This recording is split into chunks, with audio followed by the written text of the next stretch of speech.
Hey y'all, today I'm going to be coaching you through the Romanian deadlift. This is a phenomenal exercise for the entire posterior chain, including the muscles around your spine, your hamstrings, and your glutes. So let's talk about what the Romanian deadlift is. One of the main differences between the Romanian deadlift and the conventional deadlift is the starting position. So the Romanian deadlift begins standing, whereas the conventional deadlift, we begin with the weight on the floor. The other big difference is that the Romanian deadlift does not have a lot of bend in the knee. Because of that minimal knee flexion and primary flexion through the hips, that is why there is so much engagement happening in the hamstrings and glutes, whereas the conventional deadlift recruits a lot more quad. That also means that we can't lift as heavy in the Romanian deadlift as we can in the traditional deadlift. Okay, we've graduated from the glute bridge to the good morning up against the wall. So feet are hip distance apart, perhaps a little bit wider for some people. Just see what's more comfortable for you. I'm interlacing my fingers behind my head, opening my elbows wide to engage the thoracic spine. So same idea. We want a slight pelvic tilt to keep a neutral low spine. All the action is in my hips. I'm going to move my butt back, shifting the weight into my heels, loading the back of my legs, and squeezing my glutes to come up.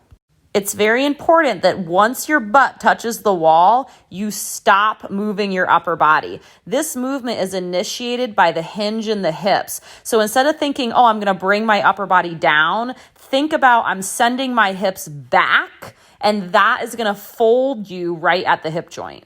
One of the most common mistakes we see with form with the good morning is a rounding of the spine.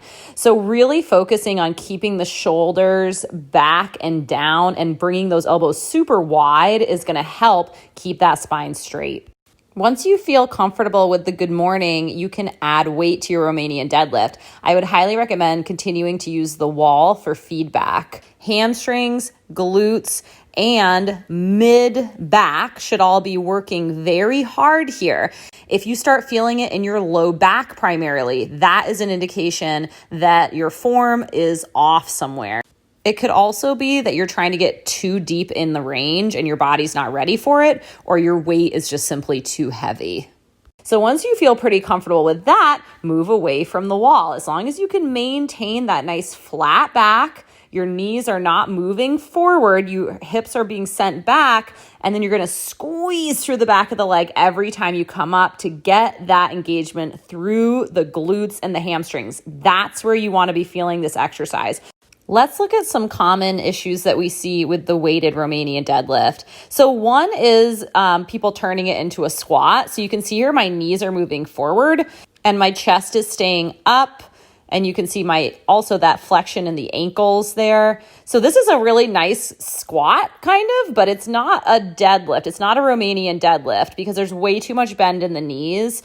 And instead of sending my hips back, I'm more moving my knees forward. I'm definitely not going to be feeling this primarily in my hamstrings and glutes.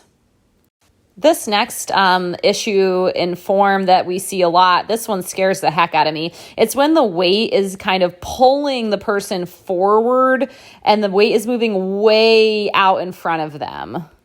So what this is an indication of is that there's no engagement in the spine around my shoulder blades, my thoracic spine. So guys, we have to keep the shoulder blades squeezed together the entire time. That's not easy to do. If you need help with that and you need exercises to work that part of your back, let me know and I'll send you some.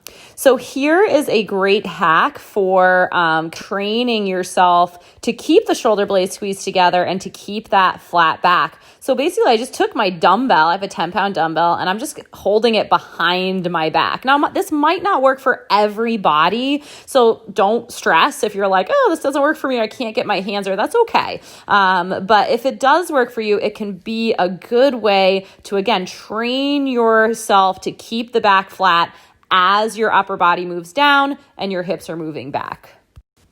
that is all of the information I am going to heap onto you today. I know it kind of seems like a lot, but if you have any questions, please feel free to reach out to me directly. I'm happy to answer questions if something just isn't making sense. We've all been there. Believe me, I did not immediately get this exercise. It took me a lot of time to learn the form on this. So if it's taking you a bit, or it just feels kind of clunky or weird, or you feel uncoordinated, that's so normal. Do not feel bad. Everyone has been there. Thank you for watching, and I will see you soon.